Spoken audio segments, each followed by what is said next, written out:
So the 49ers are teaming up with Harris Blitzer Sports and Entertainment, which owns the 76ers and the New Jersey Devils, to create Elevate, a sports team and stadium consultancy. What's the opportunity here? What problems are you solving? Well, it's an interesting time to be in the world of sports. It's growing dramatically. If you look at it, $30 billion being spent on new stadiums, arenas, and all of these sports teams are becoming massive conglomerates. Really, they're sports and entertainment companies, and they play basketball or baseball or football. So for us, combining our entity with Harris Blitzer Sports, CAA, we're now here to announce two new partners, Oakview Group, which is run by a gentleman named Tim Lewicki, who built AEG, and Live Nation and Ticketmaster on the content side. And no quantity. That's right. We're really trying to bring a solution to a facility operator or an owner that we can plug and play, and so that they can rethink this whole sports fan experience landscape. So one of your stated goals is to identify new revenue opportunities for sports arenas. Stadiums are already booked solid for every imaginable event. There's already all kinds of premium services on offer.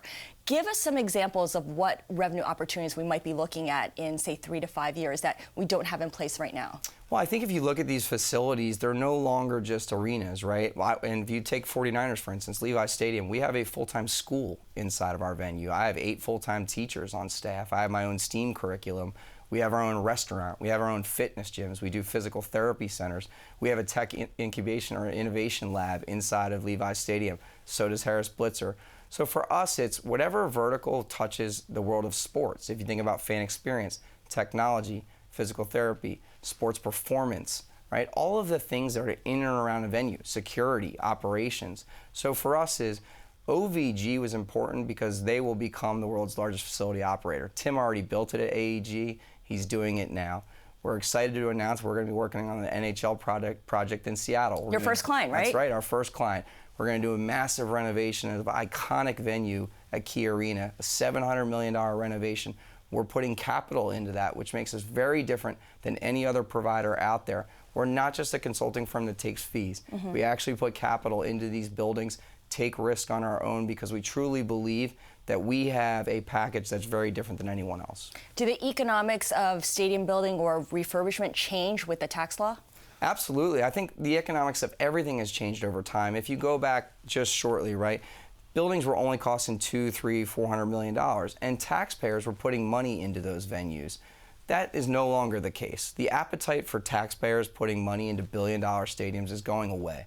So you have to get to the point where you're creative on how you go finance these projects, whether that's what you do within your sales and marketing, whether that's how you entertain your building and operate it, whether that's what content you put in your venue. Because if you take an NFL stadium, for instance, it makes no sense to spend $1.4 billion and to play 12 games. So it has to be a convention center. It has to be a restaurant. It has to be a place you can host weddings, have schools, do everything possible, because you want to maximize that footprint. You mentioned the Seattle team, the would-be Seattle franchise team for the NHL. Of course, NHL Commissioner Gary Bettman has talked about the value of franchises that have facilities which transform and economically rejuvenate the surrounding neighborhoods. So tell me a little bit more about the Seattle team's plans on not just the arena, but also on major projects around the area, surrounding the arena. Yeah, if you look at downtown Seattle, the rejuvenation of Key Arena is going to do so much for that area. Not just the NHL games that are going to be there 40 times a year, but the concerts that already exist and will continue to come. What I think are the best partnerships are good private-public partnerships when an arena or stadium come together inside a municipality to drive economic growth.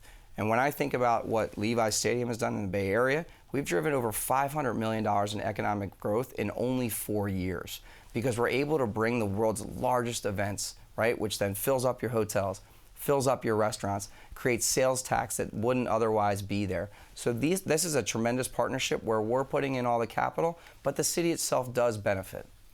Arthur Blank's Mercedes-Benz Stadium in Atlanta features everyday pricing for concessions. Is that something that would work anywhere else, or does it not need to happen anywhere else because a market like San Francisco or New York doesn't have to offer that to get people to come?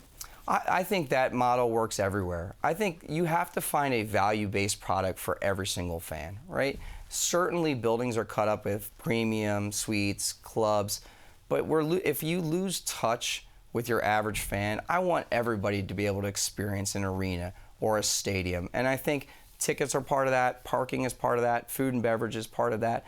You don't need to be a one-size-fits-all, but I do think you need to have a value offering. How big an opportunity set is this? How many major stadium projects are there being undertaken in the U.S. and Europe every year?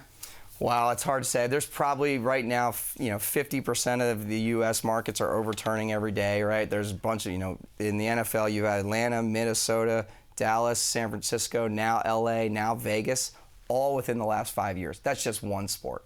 In the English Premier League, you got billions of dollars being spent. Tottenham just built a $1 billion stadium. Chelsea's now trying to build a new one. Everton's trying to build a new one. So the world is right now, stadium renovation and design and arena renovation and design is bigger than it's ever been.